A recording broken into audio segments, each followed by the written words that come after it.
11 April 2022, atas nama bangsa Indonesia yang katanya sedang tidak baik-baik saja, mahasiswa seluruh Indonesia bergerak memenuhi jalan-jalan protokoler, menyuarakan keadilan dan meminta kepastian, mulai dari penundaan pemilu, perpanjangan masa jabatan presiden, kelangkaan pertalite dan meroketnya harga Pertamax, serta ketersediaan dan kestabilan harga bahan pokok, maupun tuntutan lainnya yang terdengar lantang dari mulut orator-orator muda.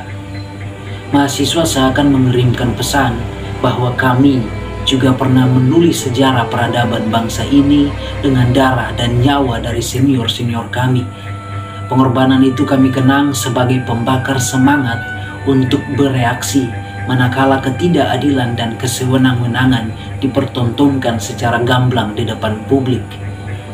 Orang berkumpul dalam jumlah banyak, secara serentak bergerak menyuarakan hal yang sama, pasti didasarkan pada niatan yang sama juga. Hal ini sesuai dengan definisi masalah publik, yakni fenomena yang dirasakan sebagai kegelisahan bersama.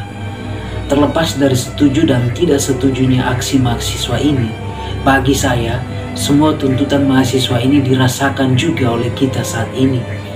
Justru lewat pesan berantai mahasiswa untuk melakukan aksi, maka istana bergerak cepat, sampai akhirnya H-1 menjelang aksi, keluarlah pernyataan resmi dari Presiden bahwa pemilu tetap berjalan sesuai waktu yang telah ditetapkan.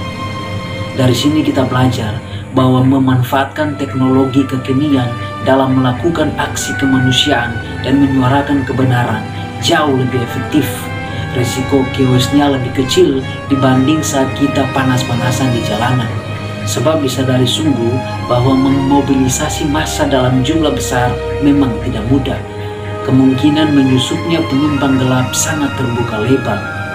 Terbukti lewat insiden pemukulan, pengeroyokan, dan bahkan penganiayaan yang dilakukan kepada pegiat media sosial maupun akademisi Ade Armando yang kini sudah ditangani langsung oleh pihak kepolisian Metro Jaya.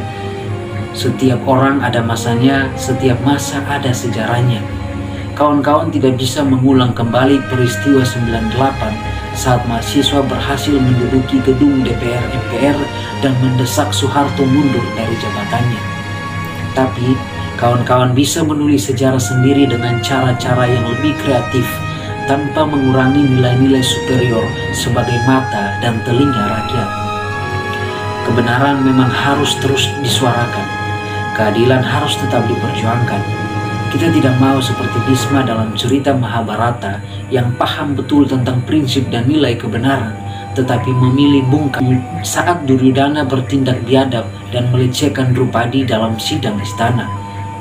Hanya karena sumpahnya untuk melindungi Hastinapura. Sikap diamnya justru menjadi bumerang bagi kehancuran Hastinapura sendiri akibat perang saudara antara Pandawa dan Kurawa. Benar bahwa hancurnya suatu bangsa bukan karena banyaknya orang jahat, tetapi karena diamnya orang baik. Mari kita belajar dari So Huk Gi, tokoh pergerakan dari kelompok minoritas di zaman kemerdekaan, yang aktif mengkritisi pemerintah melalui narasi-narasi perjuangan. Dia pernah berkata, lebih baik diasingkan daripada menyerah pada kemunafikan. Pernyataan ini kurang lebih sama dengan yang pernah disampaikan oleh proklamator kita. Bebek berjalan berbondong-bondong, tetapi elang terbang sendirian. Semoga ada yang bisa dipelajari dari video ini, dan teruslah berpikir.